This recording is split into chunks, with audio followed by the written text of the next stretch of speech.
আমার দূরের কাছের সকল বন্ধুদের শামসুন নাহার ব্লগ চ্যানেলে স্বাগত। বন্ধুরা, বলতে পারবো না এটা রেসিপির মধ্যে পড়ে না ব্লগের মধ্যে পড়ে। তো আমি আজকে ছাদ থেকে, আমার কিছু গাছ আছে ছাদে, তো সেখান থেকে আমি কুমড়ো শাক কেটে আনলাম। আর সেই কুমড়ো শাক দিয়েই রান্না করব তেলাপিয়া মাছ দিয়ে।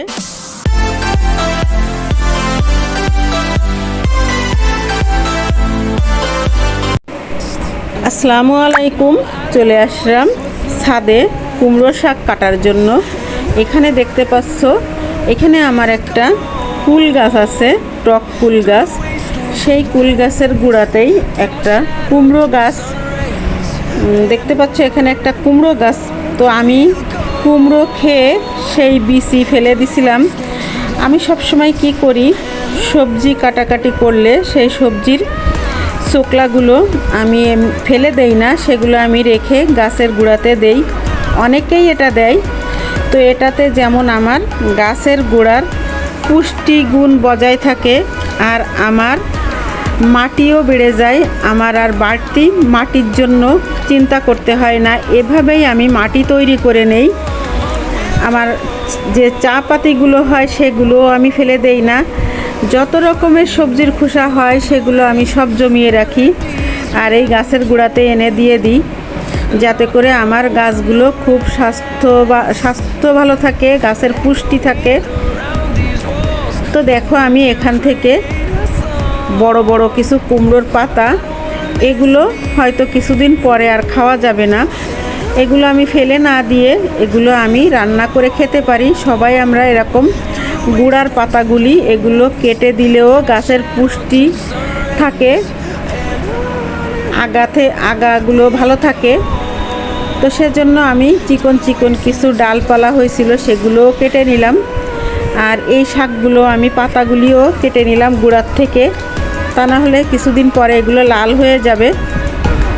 দেখো বন্ধুরা, আমি শাকগুলো অনেকটাই শাক হয়েছিল, তো আমি পুরোটা আমার লাগেনি, কিছুটা রেখে দিছি, পরে আর একদিন খাওয়া যাবে।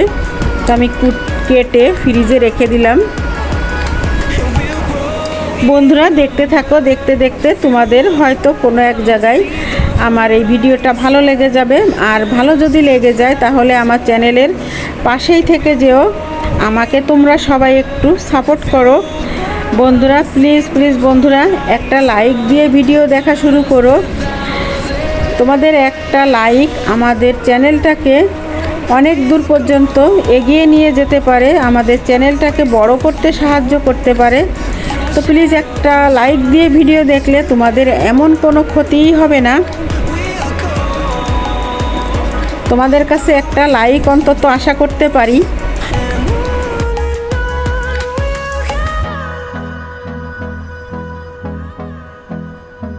আমার শাক কাটা কমপ্লিট হয়ে গেল। এখানে দেখো, আমি শাকগুলিকে কেটে ধুয়ে পরিষ্কার করে নিলাম। এখন রান্না বসাবো।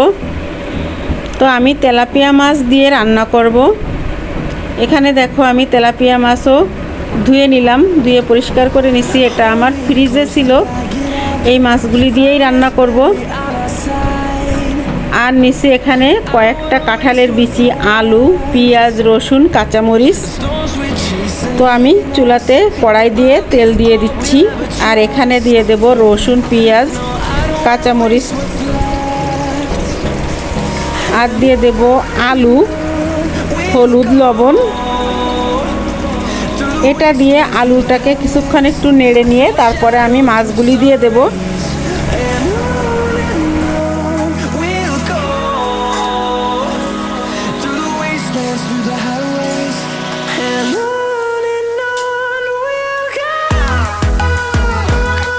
দেখো, আমি এখানে কাঁচামরিচ দিয়ে দিলাম। তো কাঁচামরিচটা আমার একটু কমই হয়ে গেছিলো।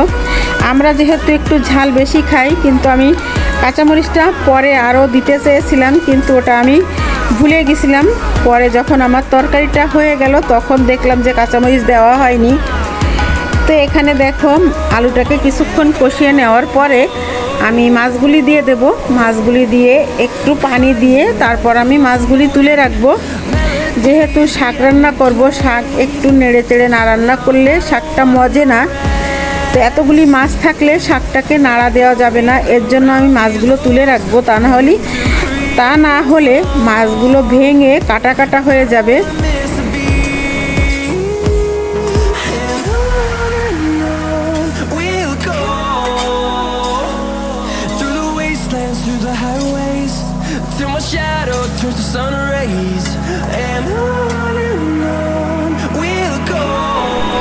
বন্ধুরা, মনে হচ্ছিল হলুদটা একটু কম কম, শাকে একটু হলুদ বেশি দিলে কালারটা বেশ দেখতে সুন্দর লাগে। ভাত মাখালে দেখতে ভাতটা বেশ হলুদ হলুদ হয়ে যায়, ওটা কিন্তু খুবই ভালো লাগে।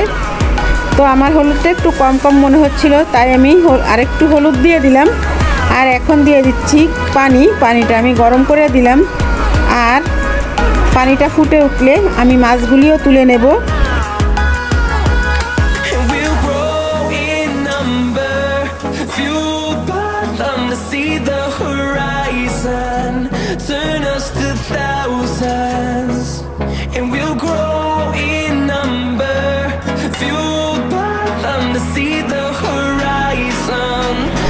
দেখো বন্ধুরা, এখানে পানিটা ফুটে উঠছে আর আমি মাছগুলো তুলে নিচ্ছি। কেন জানি না বন্ধুরা, আমার ভিডিওতে ভিউ হয় না, জানি না এটা কেন হচ্ছে। অনেকে অনেক রকম আমার থেকেও নিম্ন শ্রেণীর ভিডিও দেয়, তাতেও হাজার হাজার ভিউ হয়ে যায়, কিন্তু আমার ভিডিওতে যে কেন ভিউ হয় না এটাই বুঝতে পারি না। সেটা অবশ্য আমার হয়তো ভিডিও কোয়ালিটি ভালো নাও হতে পারে, এটা ইউটিউবই ভালো জানে। তো চেষ্টা করতে থাকি, কিছু করার নাই। চ্যানেল যখন খুলে ফেলছি তো চেষ্টা চালায় যাব ইনশাল্লাহ। দেখি সামনে কি হয়, কিছু করার নেই।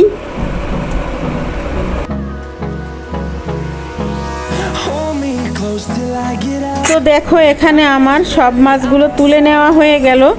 এখন আমি শাকগুলি দিয়ে দেব।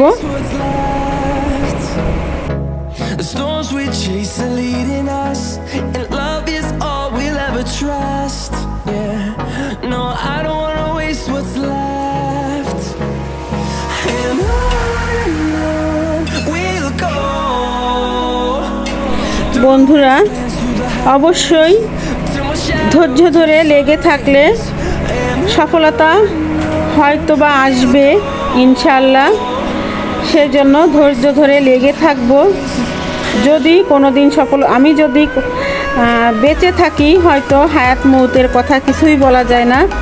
তো প্রায় সবসময় অসুস্থই থাকি, তারপরেও এত অসুস্থতার ভিতর দিয়েও আমি যে ভিডিও দিয়ে যাই এটাই। তো আমার কিন্তু ধৈর্য কম নেই, আমিও ধৈর্য ধরতে জানি। আমার অনেক সময় অনেক বিপদ আপদে আসে, কিন্তু আমি ধৈর্য ধরে থাকি। তো দেখা যাক, এখানেও আমি ধৈর্য ধরে লেগে থাকব। ইউটিউব আমি কখনোই ছাড়বো না। ইউটিউব যদি আমাকে ছেড়ে না দেয় তো আমি ইউটিউবের সাথেই থাকতে চাই। এটা আমার একটা অভ্যাসে পরিণত হয়ে গেছে, যার জন্য আমি কখনো মনে হয় না যে আমি ইউটিউবকে ছাড়তে পারবো। আমাকে ইউটিউব ছেড়ে দিলে ছাড়তে পারে, কিন্তু আমি ইউটিউবকে ছাড়তে পারবো না। আর এখানে এসে আমি আমার অনেক ভালো ভালো বন্ধু পেয়েছি, যাদেরকে আমি কয়েকদিন যদি ভিডিও না দেই বা তাদের ভিডিও না দেখি, আমি তাদেরকে খুবই মিস করি। হয়তো বা কখনো কখনো তোমাদের ভিডিও দেখা হয় না অসুস্থতার কারণে। আমি যেহেতু প্রায় সময় অসুস্থই থাকি, যার কারণে অনেক সময় দেখা যাচ্ছে কি যে আমি সময় মতো তোমাদের ভিডিও দেখতে পারতেছি না। তোমরা বন্ধুরা কেউ কিছু মনে করো না, আমি ঠিক সময় মতো তোমাদের ভিডিও দেখে দেব।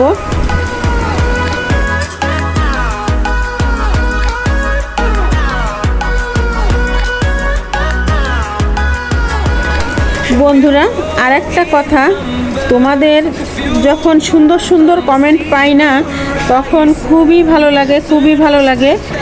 মনে হয় যে আরও সুন্দর সুন্দর ভিডিও বানাতে পারলে খুবই ভালো লাগতো, আরও সুন্দর সুন্দর কমেন্ট পেতাম আমি। আর আগ্রহ জাগে ভিডিও বানানোর, কিন্তু আমি অনেক ভালো ভালো ভিডিও দিতে পারি না, কারণ আমার শরীরটা সবসময় ঠিক থাকে না। দেখা যাচ্ছে মন স্থির করি আজকে একটা সুন্দর করে ভিডিও বানাবো, তখনই না কোনো একটা সমস্যা হয়েই যায়, যার কারণে বাধ্য হয়ে আমি রান্নার ভিডিও দিতে থাকি। যদি আল্লাহ কখনো সুযোগ সুবিধা দেয় আমি আরও ভালো ভালো ভিডিও দেওয়ার চেষ্টা করব, ইচ্ছা আছে। তোমরা আমার জন্য একটু দোয়া করো যাতে আমি সুস্থ হয়ে উঠতে পারি। আমার শারীরিক অনেক সমস্যা, কিন্তু এটা কেউ বুঝতে পারে না, আমার ফ্যামিলির থেকেও কেউ বুঝতে পারে না যে আমার শরীরে কতটা রোগ বাসা বেঁধে আছে বা আমি কতটা অসুস্থ। আমার ফ্যামিলির থেকেও বোঝার চেষ্টা করে না। বন্ধুরা, আমার রান্নাটা কমপ্লিট হয়ে গেল। তোমাদের কাছে কেমন লাগলো অবশ্যই কমেন্টের মাধ্যমে জানাবে। ভালো লাগলে লাইক কমেন্ট শেয়ার করে দেবে। আর নতুন বন্ধু যারা আছো তারা সাবস্ক্রাইব করে পাশে থাকা বেল বাটনটি অন করে দিও, যাতে করে ভিডিও ছাড়ার সঙ্গে সঙ্গে তোমাদের কাছে পৌঁছে যায়। এতক্ষণ ধৈর্য ধরে যারা আমার ভিডিওটা দেখে যাচ্ছ তাদেরকে অসংখ্য ধন্যবাদ আর ভালোবাসা জানিয়ে আজকের মতো বিদায় নেব। সবাই সুস্থ থেকো, ভালো থেকো, সবাই সবার পাশে থেকো। আল্লাহ হাফেজ, আসসালামু আলাইকুম।